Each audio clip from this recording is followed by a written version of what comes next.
Your Excellencies, ladies and gentlemen, thank you for joining us today here at the Qatar National Library for this wonderful panel entitled Architecture as Face of a Nation. This panel is part of a larger program that Qatar Museums has organized in order to celebrate the opening of the National Museum of Qatar, which I hope that all of you will visit very soon. That is tomorrow. It is my honor and pleasure to introduce the moderator of this session, Mr. Philip Jodidio, who is the author of more than 100 books on contemporary art and architecture. He was born in New Jersey in 1954 and studied economics and art history at Harvard University. He was the editor-in-chief of the leading French journal Art Monthly, Connaissance des Arts, for more than 20 years, from 1980 to 2002. He has published widely distributed monographs on architects such as I.M. Tadao Ando, Renzo Piano, Jean Nouvel, Zaha Hadid, David Chipperfield, and Shangri Ban. Philip Jodidio works regularly with the Aga Khan Trust for Culture in Geneva on books about historic preservation of Muslim cities such as Cairo, Kabul, and more recently, Lahore. He has written books about the Museum of Islamic Art in Doha, the new architecture of Qatar, and has an upcoming volume on the National Museum of Qatar. He is currently also preparing a monograph on the Japanese architect Kengo Kuma. Please help me in welcoming Mr. Jodidio and the panel he will now introduce.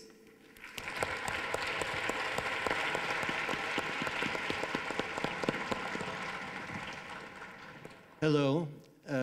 That's almost enough about me, but you came here today to see a remarkable group of architects. Your Excellency, I feel we're all very fortunate to be here. It's rare that several of the most important and inventive architects in the world gather in one place to build and today to speak of a significant shared theme. We're here to ask if architecture, particularly for cultural institutions, can be a face of a nation such as Qatar. I would, however, state the question differently. This was the theme that we were given, architecture as a face of a nation. And I believe that architecture can express not just the face of the nation, but its essence perhaps as well. Rather than speaking about appearance, maybe we can speak about the body and the soul. Exceptional architecture usually begins with enlightened patrons, those who define the projects and ultimately call on the architects. His Highness the Emir of Qatar, and before him the Father Emir, Her Highness Sheikha Moza, chairperson of the Qatar Foundation, and Her Excellency Sheikha Al Mayasa, who is here today, chairperson of Qatar Museums, have been at the nexus of this process. Where cultural institutions are concerned, a first emblematic building led the way in Qatar in 2008, the Museum of Islamic Art by I.M. who sought in his own words to identify the essence of Islamic architecture in his modern design, thus affirming the Islamic identity of Qatar and creating a splendid showcase for objects from across the region. Today, the National Museum of Qatar, inspired by the forms of the desert rose, opens, and its architect, Jean Nouvel, is with us. We are in the National Library of Qatar, another symbolic and open institution given form by Rem Koolhaas, who is also here. Jacques, Herzog, Ben van Berkel, and Ibrahim Jaidah also have worked on cultural projects in Qatar. In time and space, with these architects, we are at the heart of one of the most significant efforts in the world to show the best architecture, to allow the best architecture to embody and perhaps even to define the best of a nation.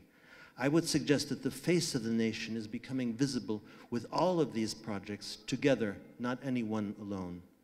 I've spent the best part of the past 40 years attempting to explain contemporary architecture to the general public because I am convinced that architecture matters. It is not something that we simply have to accept as a fait accompli. Architecture lives and breathes with its users. And yes, at its best, it embodies a spirit. It goes beyond the specific use to become symbolic, defining a time and a place. It is more than a face. It is ideally, and perhaps today in Qatar, already an expression of the essence of a nation. The fundamental importance to look at architecture, to feel it, and to form opinions and feelings. The architects gathered here express their own ideas and ways of looking, but they are also interpreters of what you, the public, wants and needs. Be interested in architecture, look around you, be informed. This is where we live and think and dream.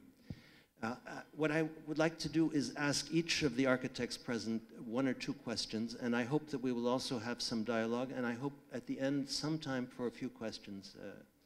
I'd like to start, as we're in the National Library of Qatar, with Mr. Koolhaas, if I may.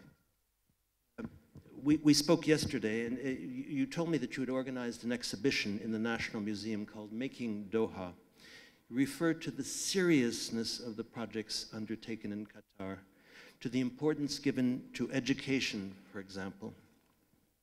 You referred to the near absence of commercial developers in the country and to the country's ambitious goals. Is this, perhaps more than any one building or even group of buildings, the real face of the nation today? Well, we have been kind of working on an exhibition on the building of Doha in the last 70 years.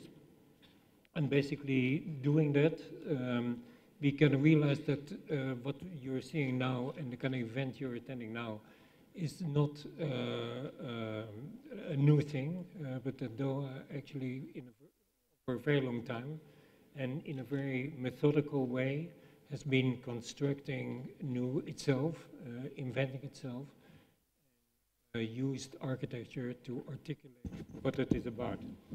I think it is not a work only of European architects, not foreign architects. We're lucky that you're here. We were really struck by how, from the very beginning, Doha has been conceived by an international coalition of Japanese, Asian, Egyptian, European, American architecture, really a global kind of selection, and how it is a collective effort. Therefore, I'm kind of vaguely uncomfortable with the way in which, and that is true for maybe many architects, there is a constant obsession with architects as individual cases, unique cases, producing unique work. What I would like to explore, or what we have explored in this exhibition, is how we, all architects together, can really construct the basis for a country to work and to operate. Do you find that this idea of the face of a nation is an appropriate one, and is it a subjective idea, and thus a matter of personal interpretation when you design a building, or are some ideas like the very openness of this National Library simply part of what modern Qatar is? Are you expressing something that is already there? I think that an architect today doesn't kind of really work in terms of starting with a metaphor and kind of realizing that metaphor. Architecture is a kind of totally interactive work where you begin with a commission. You have nothing to do with the commission. The commission is defined by somebody else. And then you meet clients on your path, and you meet representatives of client in your path. So the entire effort is totally interactive and kind of part of a dialogue. And in the dialogue, kind of many new things are injected, not by you, but by the other side. For instance, here, the idea of having a kind of library for antique books was an afterthought, and even the whole idea of declaring this library the National Library was an afterthought. So what is interesting in Qatar and what is very different from other places is that this is a construction site, not only in terms of buildings, but also in terms of a society. It's a construction site of a society that invents itself as it goes along. And so it is kind of pretty rare that you can participate as an architect in such a construction site. But I want to emphasize that it is a totally dialectical and dialogue-based effort. So in some sense, it is possible for the new architecture, which you have helped to create a new vision of what the country is, or do you feel that you talked about this dialogue that goes on, of course. Are you then ultimately expressing something that is already here, or are you, as an architect, also bringing something? I think it's very important. Yes, it is new, but it is also a construction site already for 50 years, a long time. So I want to emphasize that we were not the first here. There was a kind of plan, there was a master plan, there were architects before. There was a kind of vision of what this place should be. So it is not that we kind of were parachuted in a kind of desert. It's far from a desert, and it's a kind of very methodical effort to work. I think that what maybe this is the last thing I can add, but I find in retrospect really and personally very kind of important. Yes, maybe we were helping to construct a new Qatar, but Qatar was also helping us, or helping me, to be relevant. You know that there is a kind of dreadful word, star architects, that kind of basically implies that we do the same thing more or less everywhere and that we don't care. Basically, by being in this situation, working on something that was really necessary and really wanted and really needed, with a population and with kind of representatives who were extremely critical, articulating what they needed. It helped us also to be constructive in a way that you rarely are in an architectural career today. I'd like to address the next question to Jean Nouvel, since today is the day when the National Museum of Qatar will be inaugurated, and we have the honor of having him with us this afternoon. I know you've been asked a lot about this image of the desert rose, but when you selected the desert rose, were you seeking an element that was fundamentally part of the identity of Qatar? And if so, why a geological image as opposed to a cultural one? When I did this choice, my first question that was, what is the meaning of a national museum? What would have an exigence for this kind of program? I think that was a question of symbol, that was a question of character, of dignity. When you look at what are the national museums in the countries around the world countries, for example, Europe, in America, very often national museums are in existing buildings, in historical buildings. They give automatically reference to a very noble building, generally with masterpiece of architecture in Paris, for example. And when you have to create a national museum, you need to have in the brain all the structure of what is a national museum.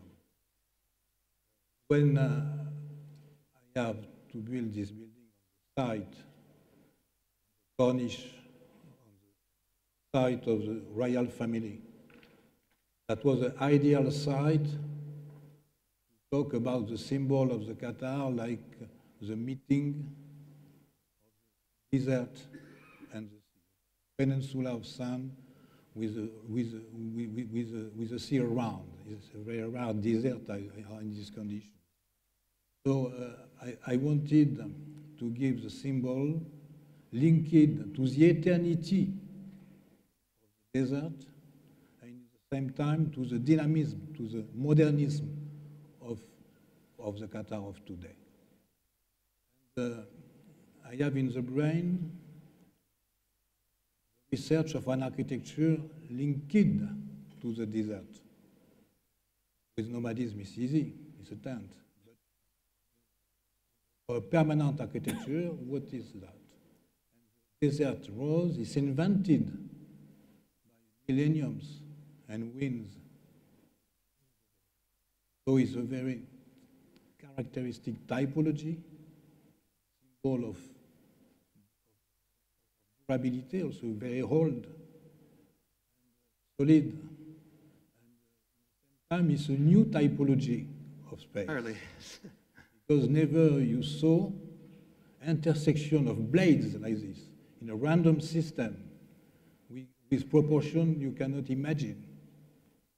And when you have a combination between this reference to the desert and at the same time to the out of scale, I propose to have a translation between a sand rose of this dimension on 350 meters long. This time, at this moment, it becomes something very heroic on the scientific, technical point of view. How to build that. How to build that and to give the character and the symbolism of the building. So in the same time, you have these two main characteristics of what could be a national museum. Because we talk about the two main questions, the continuity with the old history and the presence of the modernity of today. You have also included the former palace, the old palace it is called today, within this architecture, which is essentially geological. Isn't that a bit of a contradiction to have the geological meeting the old building in the heart of the museum? Yes, that was a gift that to have that on the side, because that was the ideal situation to give an homage. And the new architecture arrived to show the castle by contrast and to also arrive with dignity all around. You don't touch it. Very close. It's not in a corner. It's a composition around the historical palace.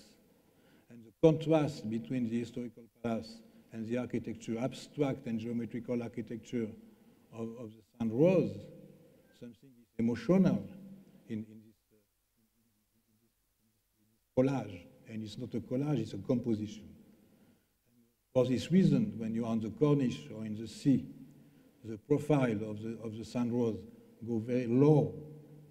And after you can walk above the disc, but in the middle of this break, you can see, you frame exactly the old palace. Obviously, this National Museum is meant to incarnate, in some sense, an identity, the identity of Qatar. Would you say that the building itself is a face of a nation, since that's the subject that we're asked to talk about?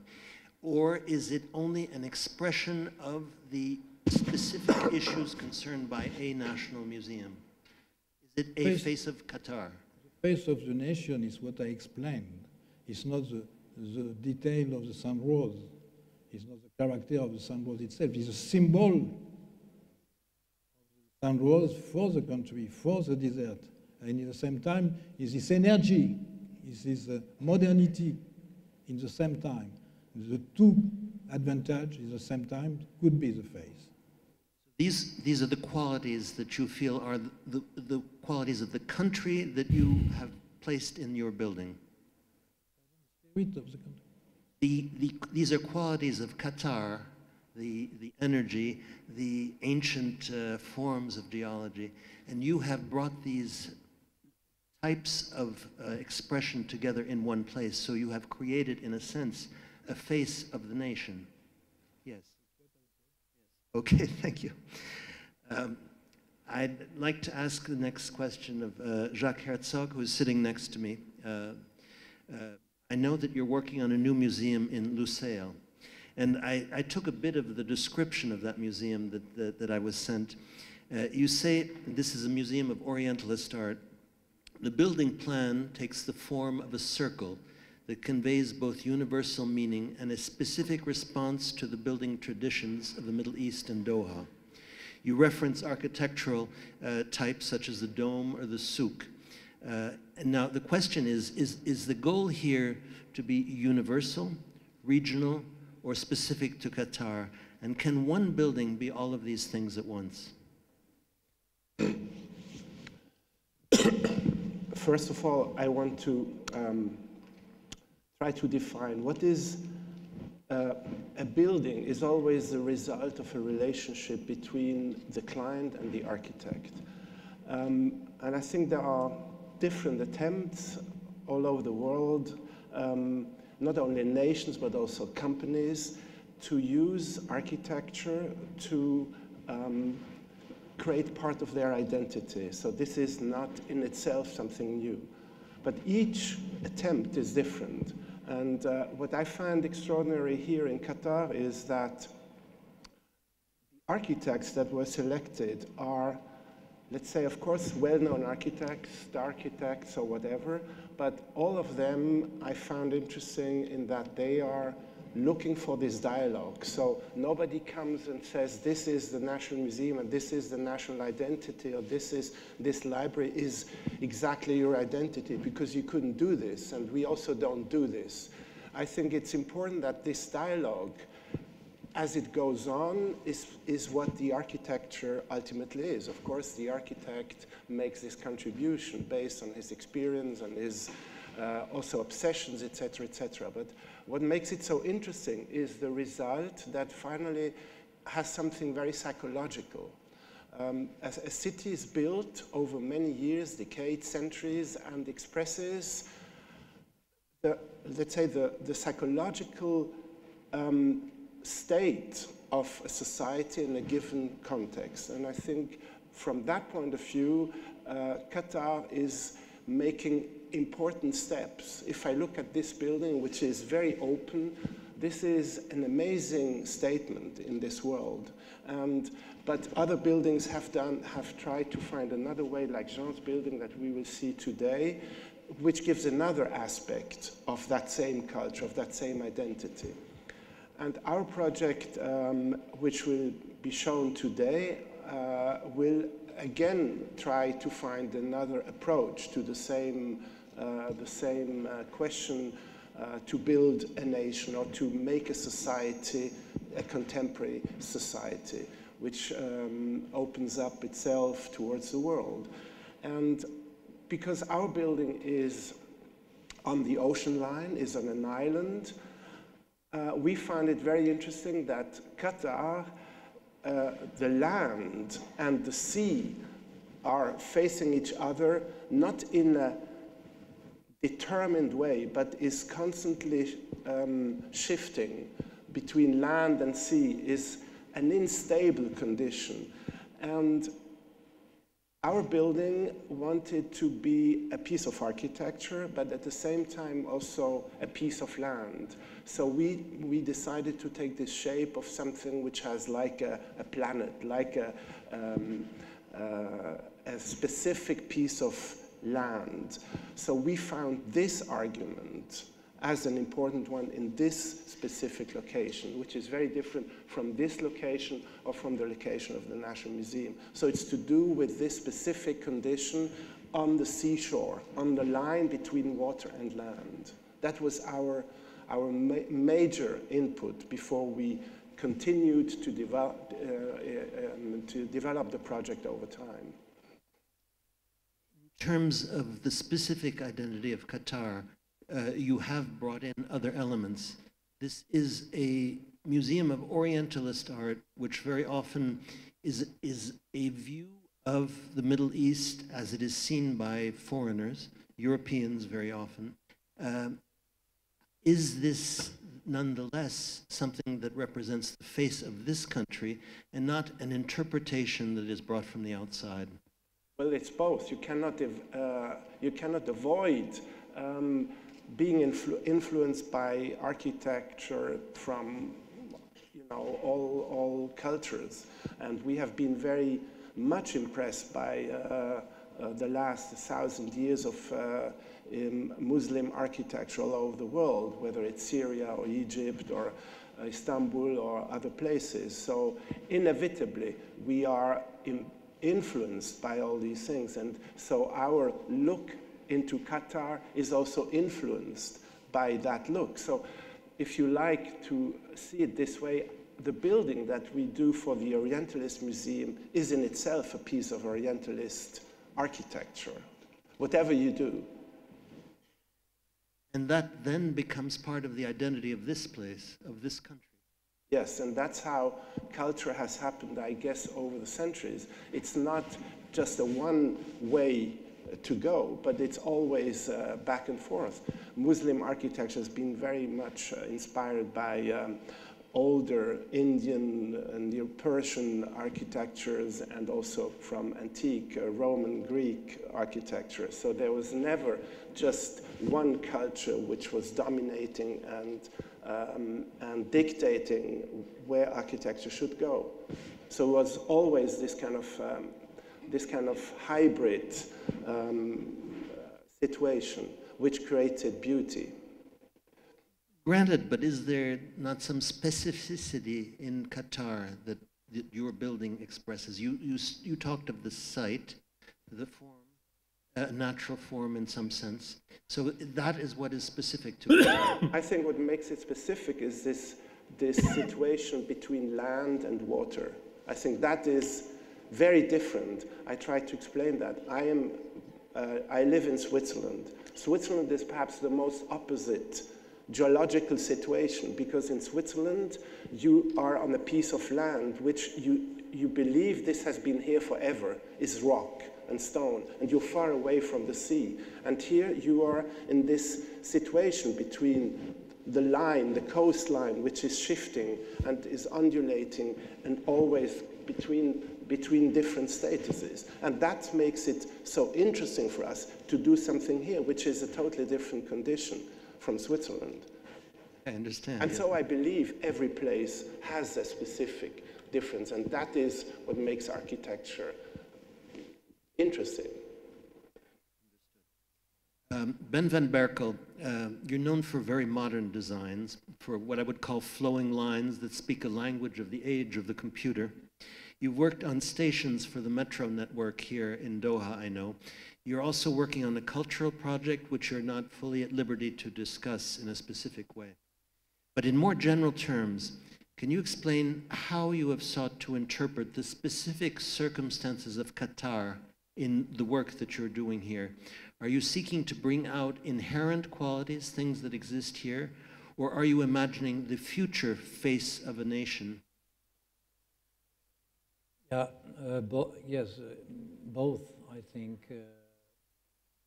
I'd like to pick up also some of the former discussions, the topics who are mentioned.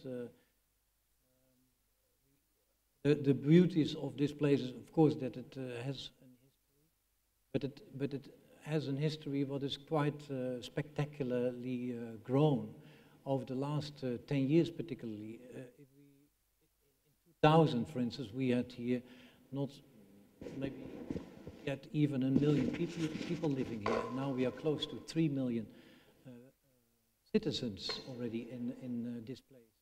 So it is an incredible, fast-growing place with a beautiful history. So I like to refer back to that history on the one hand.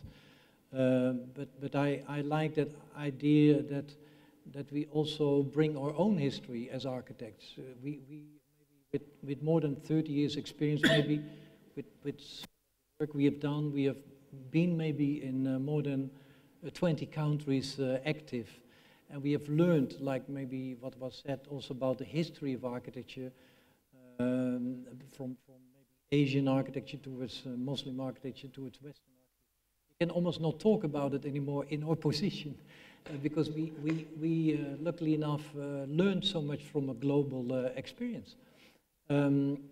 So that's maybe what we can bring to every new location.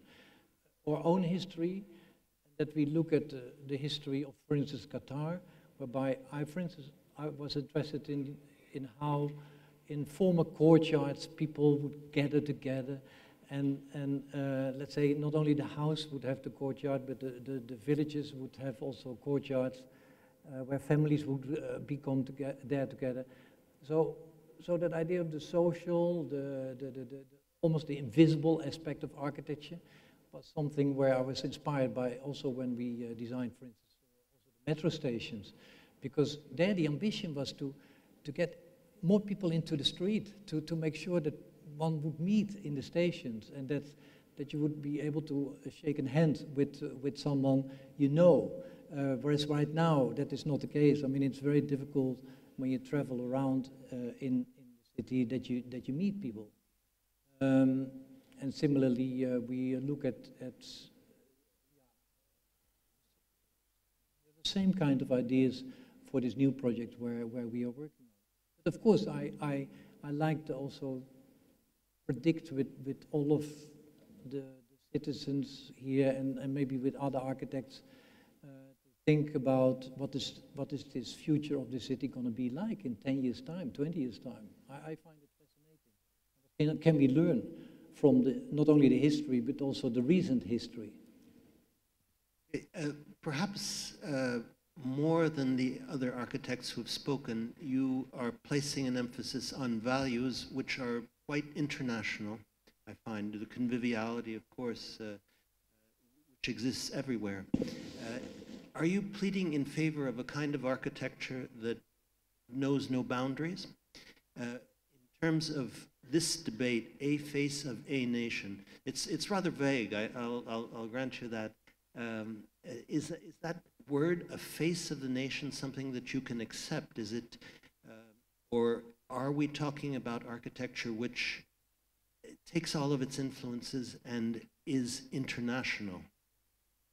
I myself have not such a problem with the idea of the face, because I mean, look at the face. I think we can produce close to 5,000 expressions in the face.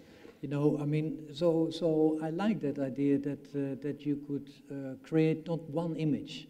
I think that was the problem for many years, that architects were asked to produce one-off images, an icon building or whatever, you know. And I've never believed in that idea that you can produce a one-off image, like the face. The face is having many faces, many expressions, sorry, many after images. Rem talked about afterthoughts. I think the most important is, like with reading a good book, that you have a good afterthought and that you go back to the book. And that I know that it is happening, for instance, with this building, and I'm sure that will happen with some of the buildings we are going to see more in Qatar, that it are places with after images and afterthoughts. But again, like the face. If I press you, though, the face of this nation, that's not exactly the debate, a face of a nation. This place has many different things. It has this meeting of the desert and the sea, which Nouvel talked about. I'm not sensing that attachment to something very specific in Qatar in what you say. Am I wrong? Am I not seeing something that...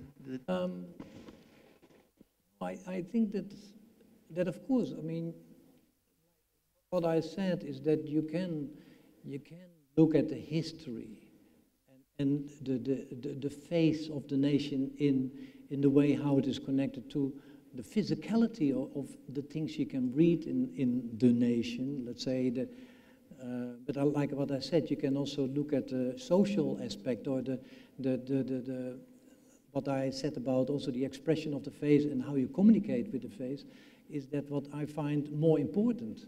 So it's not the physical alone, but it is also the invisible aspect of that what the nation produces. And I think it is an intertwining of these two hybrids, what you could combine. What about, we haven't spoken at all about materials. What about the materials that you use? I find that Jean Nouvel has made a very specific choice with these discs related to the desert rose, but also to let them weather as they may. The sand will come. They will become sandier than they are, I'm sure. But that is a decision that is a material decision and a formal decision vis-a-vis the desert, if you want, vis-a-vis this place. Are materials specific to Qatar, to this region, something that... Yes, yes, of course. I mean, maybe I can't talk about it so much because you cannot see the projects yet. But yes, for instance, I mean, I've been interested in the history of tiles, you know, and tile making, for instance, or... As in Holland? Yes, in Holland. So you know, you can see a lot of tile work in the future of the stations, for instance, as one of the examples. Okay. Now we're going to come to a different part of the conversation, but much the same one as well, with Ibrahim Jaidah, who has done us the honor of being here today, and who is, of course, from Qatar. You were the author of an important book on the history of Qatar, and you have, with wonderful drawings of the old buildings that have existed here. You've worked on major cultural projects, such as the Fire Station Art Center in Doha.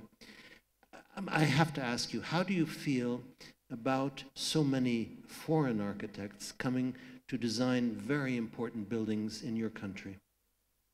Other than it's a great honor to be around them, I think our identity, because we're speaking about an identity, how our nation is being reflected. Early in my career, when I came back, graduated from the States, identity was defined as what we see of the older buildings around us. And this was sort of defined as an identity. And I think by the mid-90s, when Doha has moved into a sort of a cultural movement, not only in the architecture, but in the musicals and the arts, we started seeing a transition. And when such genius architects started coming, we sort of, especially for me, started redefining what is identity. Who can say that the desert rose is not our identity? It is as ancient and more ancient before our existence. This contemporary building response to environment is an identity.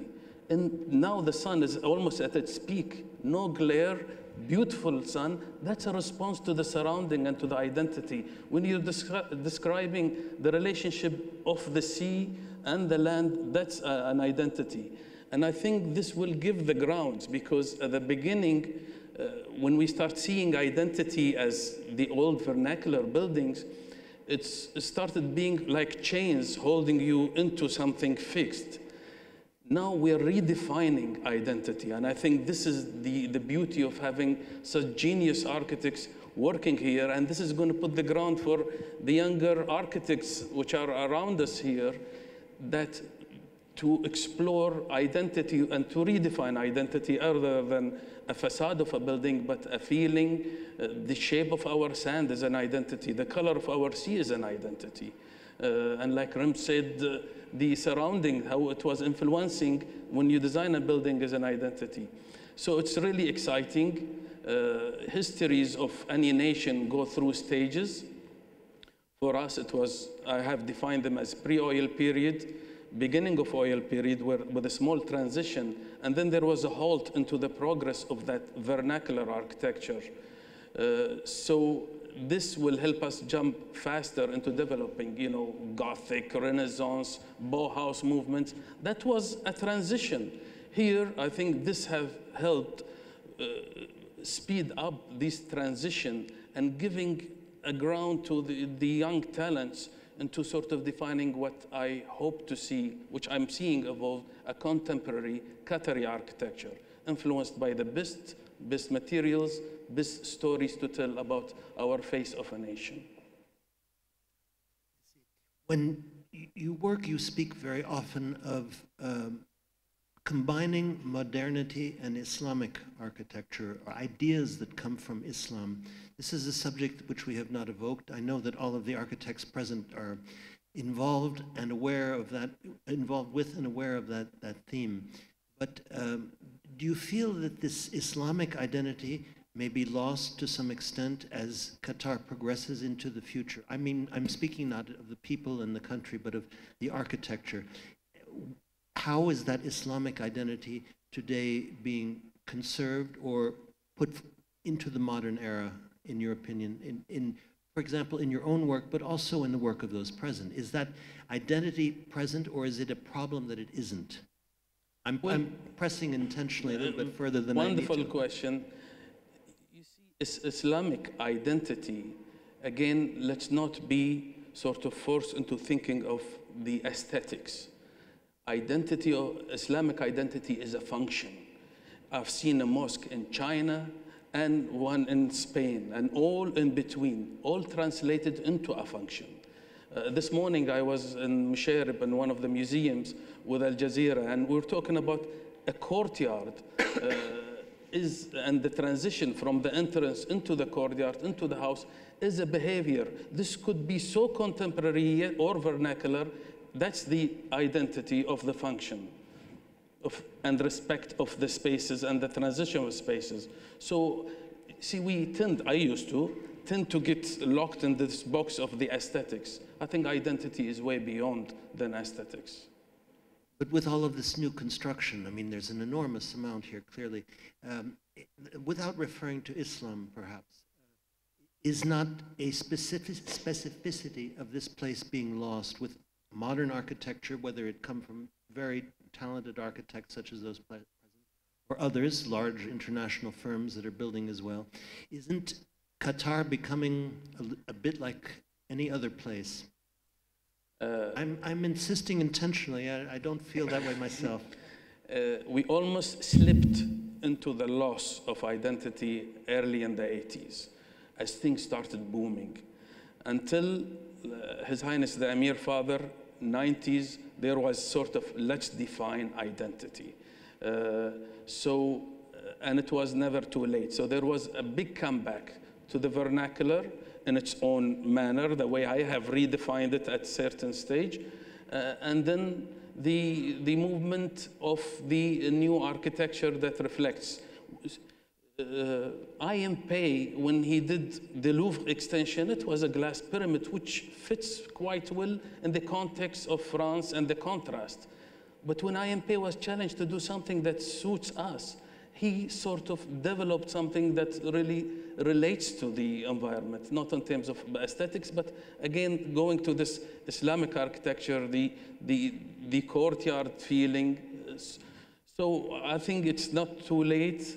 We are there. Our identity has become, I love the definition of coming from our roots, yet the sky is our limit on how to reinterrupt our own identity. Rem Koolhaas, when we spoke,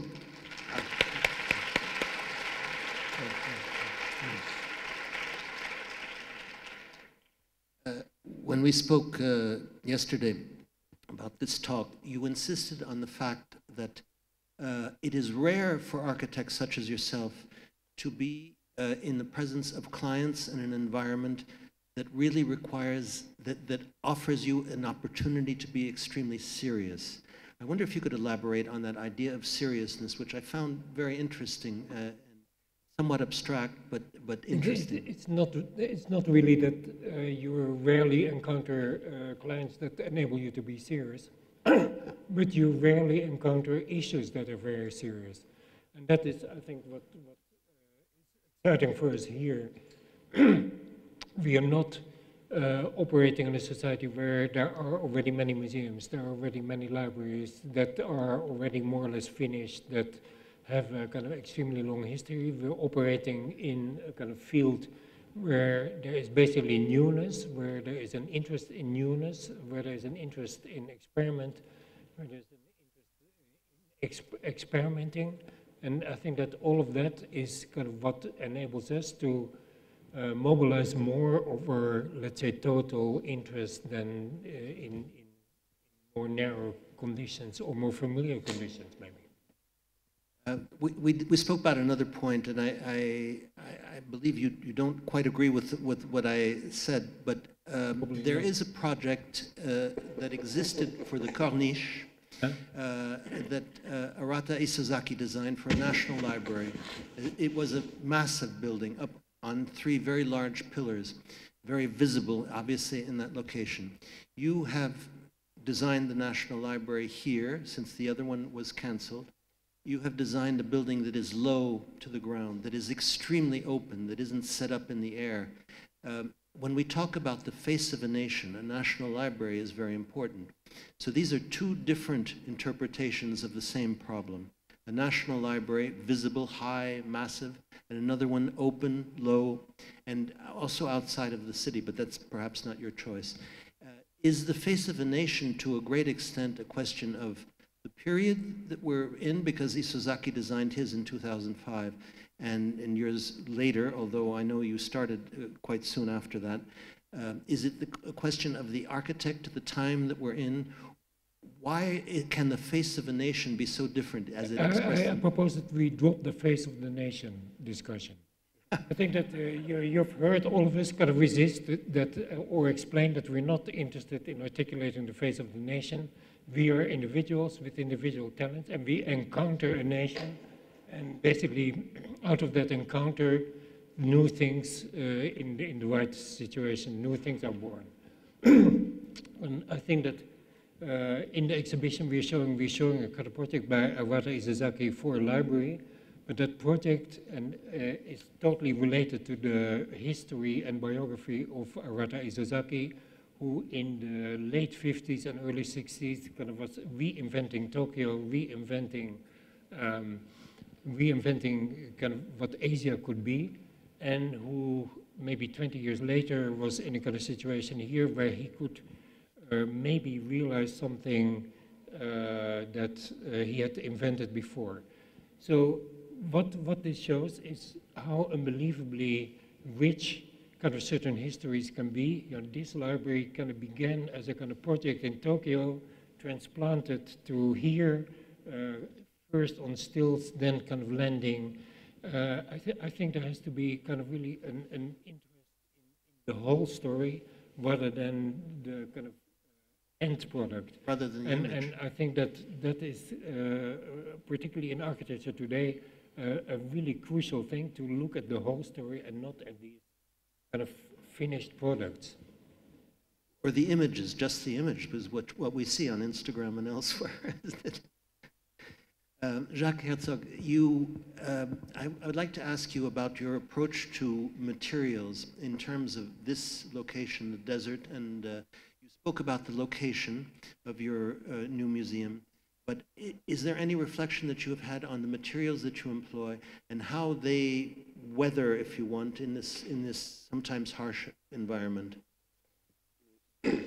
Indeed, I spoke about land and water as a main topic, and inertia, which is certainly dealing with this very specific weather conditions and the heat that at some times of the year is really very extreme.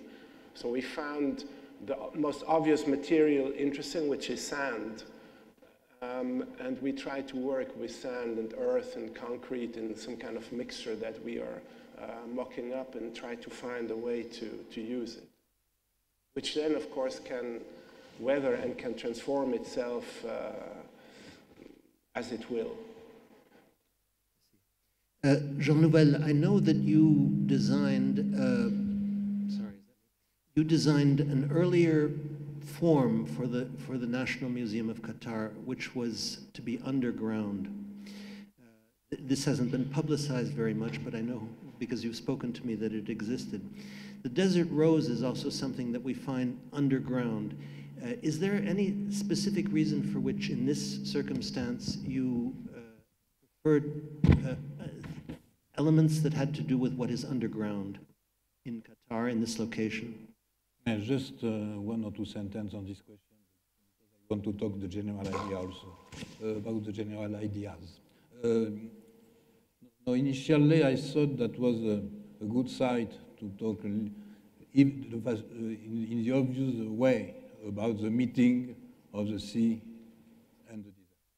And I wanted to keep the desert, the sea, and the royal castle, with a very strong accentuation of every element. But that was not an iconic building. And perhaps for an art building, that was better, and we changed that. But what I think when I listen to that, everybody now, every city, every architect, every people lose identity. We are all losers. All the cities are losers, all the architects are losers, all countries are losers in the way of the identity linked to the architecture on urban planning. And when you begin without a strong, ancient identity, strong, I talk about the quantity also and the quality. For a nomad country, it's more difficult to do. More this identity is anchored. But now we are in a situation, we talk a lot of time about architecture without architect. Now we have to talk about architect without architecture. Because now you have all the corporate architect, all the engineering company, all the computers doing the same building all around the world. In 2 days, you change all the parameters and you touch the fees. And that is the world of today. And we talk about the faces of the architect, of the countries, of the city. We cannot talk about that. We have to talk about the identity of the culture, the identity of the art of architecture, the identity of the art of the life in the cities. They are all the same, more and more every day. I am against the clonage, I am against this world, and I fight for the identity linked to the culture and to the invention linked to the culture of these people in different sites, in different history, in different geographies. Thank you very much. That's Well clear. said.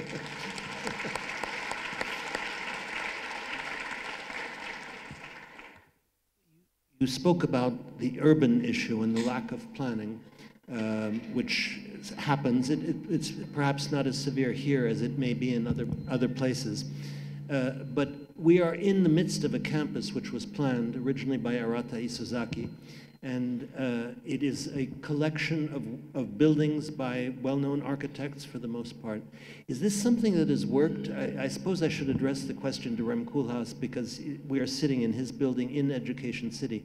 Has the idea of a new urban planned zone with architects from all over the world, do you feel that it's worked out well here?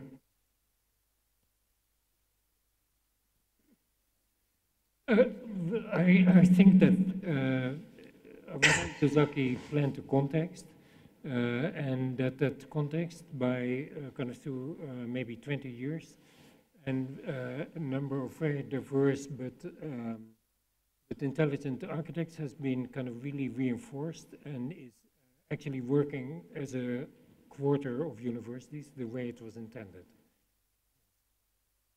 A quarter, I'm sorry, I didn't understand. A quarter of universities, yeah, the way it was intended, as a kind of intellectual, yeah. Basically as a campus. Yeah, but architecturally speaking then, you don't want to address that, because it is a collection of very different buildings, there is an order, but is this, I know you don't like the theme of the talk, but is this kind of a way of expressing the nation that is I valid? really dislike this theme. I think we should stop it, and I think that what I see, and kind of maybe this is very kind of original, I see a highly coherent, well-planned, constructive environment.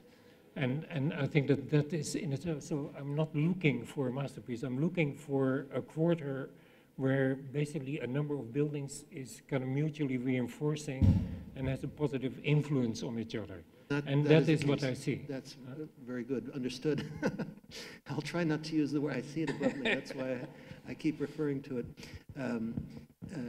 Ibrahim, Jaidah, do you, now, we've heard expressions of the fact that, that architecture is becoming more and more global, that there are ways in which these architects and many others, yourself included, fight against that and make things which are of a place in many ways.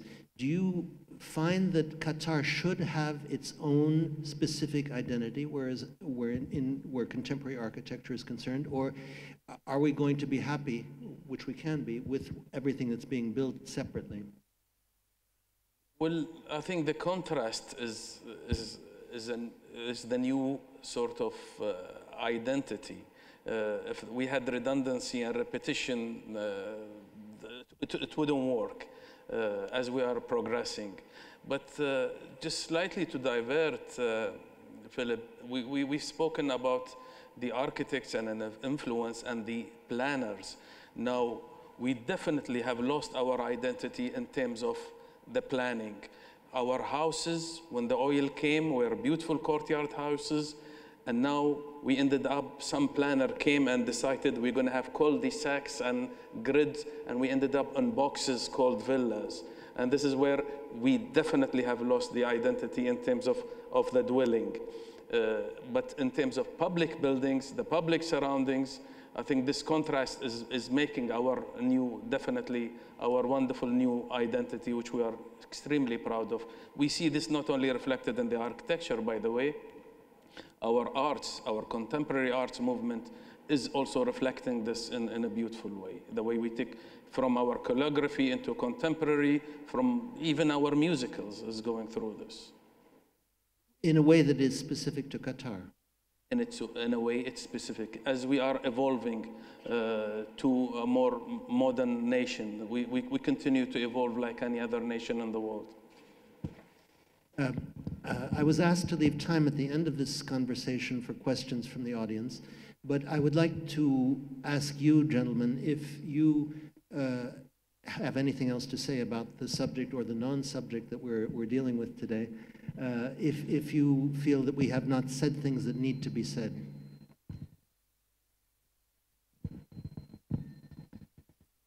But I think that this issue of identity is the title of an exhibition, but I think it's, there are many ways to explain in a more subtle way what really happens, in the society, the role of architecture is. Because whatever you do, somehow you cannot avoid be part of that identity because it's here. So I think the discussion should start now if you want to come closer to what actually is happening and what is the future of architecture and urbanism, and how this is changing over time. I think that, in fact, the discussion could only start. That the future of architecture and urbanism clearly goes well beyond this specific place. But here, there have been many efforts which are of interest. It's one of the places where there's the most construction in the world. So it is one of the laboratories, if you want, of this future, perhaps.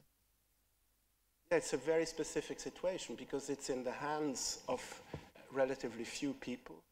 And I can only repeat what has been said. It's a remarkable achievement so far. But, it's not a model for the world, which is the only one that you could repeat over time. Clearly not. It's quite different, in fact. Yeah. Ben, do you have any other comment on the subject, on this question of an identity? No, I mean, I think we more or less showed all of us already a form of uncomfortable relation towards it, because identities change over time, and especially in urban planning. Many faces, as you said. Yeah. So think of the many faces.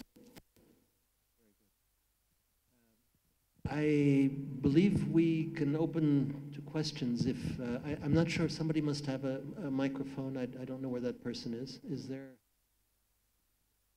Yes, maybe first of all, I would like to comment on the courtyard, because I see many courtyards now inside of big buildings like this one here. So maybe it's not that you just meet in the family, but you meet and still have your courtyard in Qatar. Second, maybe I have a question. What is your advice to a young male or female architect from Qatar, where to build and where to try to develop their architecture? Should they first go outside the country, as they might not get the chance to build something here? Or what is your advice that they will have the chance also develop their architecture here in Qatar? For a young architect, I wouldn't rather be anywhere else in the world than here, because you could see your dreams come true faster. Buildings can evolve quite fast. What do I advise them? Well, I studied abroad. I lived in the States for many years. But now, fortunately, the School of Architecture have professors, the best professors from all over the world, teaching them here within the context. So it's an exciting period for them. And now they get to get influenced by the best in the world. I mean, what a joy. I wish I was there at that time. You are here. You are here. I'm here. No, but if I had such an opportunity at their age, you know, imagine you're in college and you sit with the greatest and you see the best architecture that is evolving within the world. It's an exciting period. The question also concerned women. We have a group of men. Do you feel that in Qatar things are opening for women now in architecture? I have to say something. This project is kind of really the result of an interaction with kind of maybe at least 20 extremely emancipated, critical, well-educated Qatari women that were kind of responsible together to make this happen.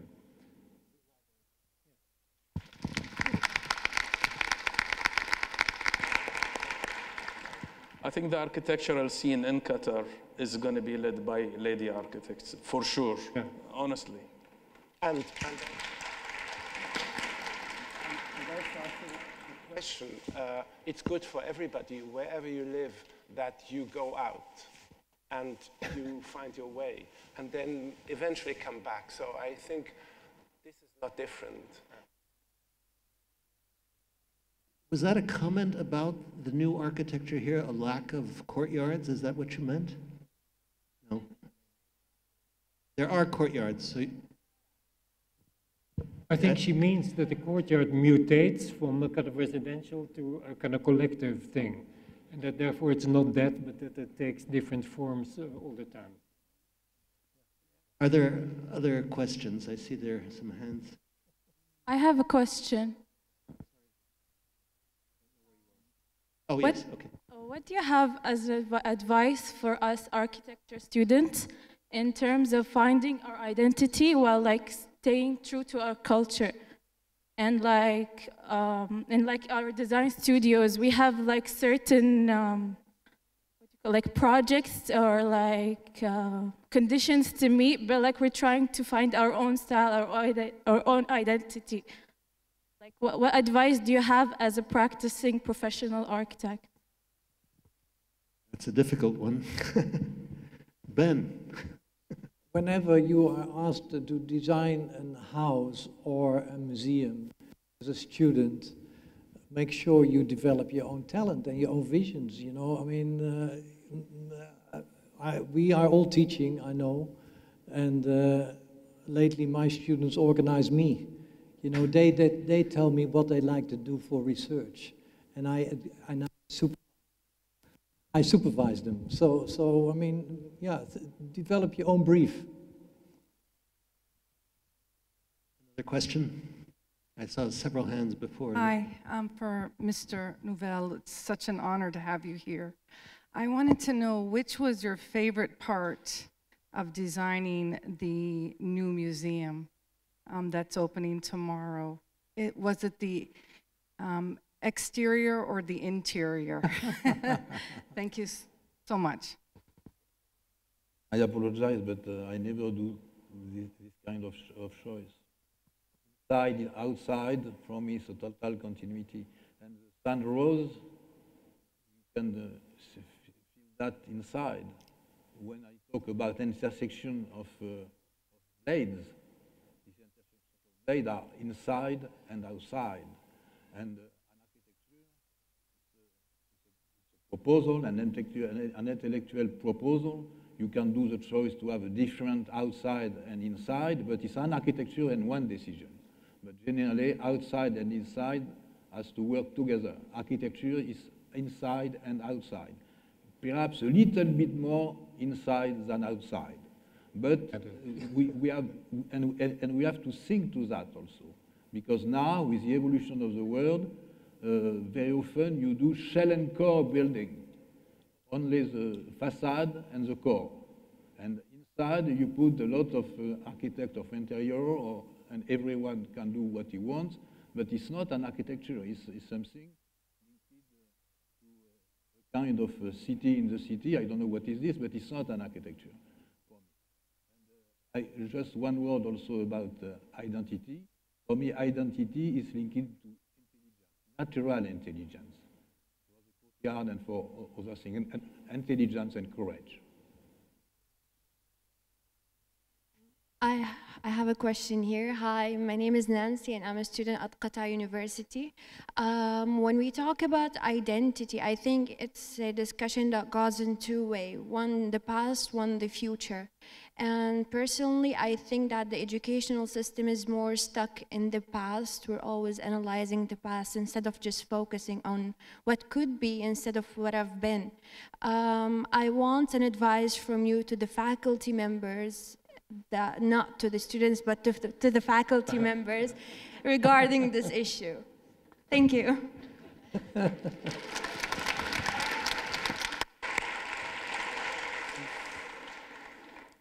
Can I comment on this, please? Oh, yeah, sure. I'll comment to the young lady that asked about identity, the student, and where do we go. Forget about identity, enjoy it. You're a student. Forget about budgets. Copy what you like, explore what you like, throw the chains away. You get away with anything you want. Be creative. Forget about this that we're discussing. Enjoy life.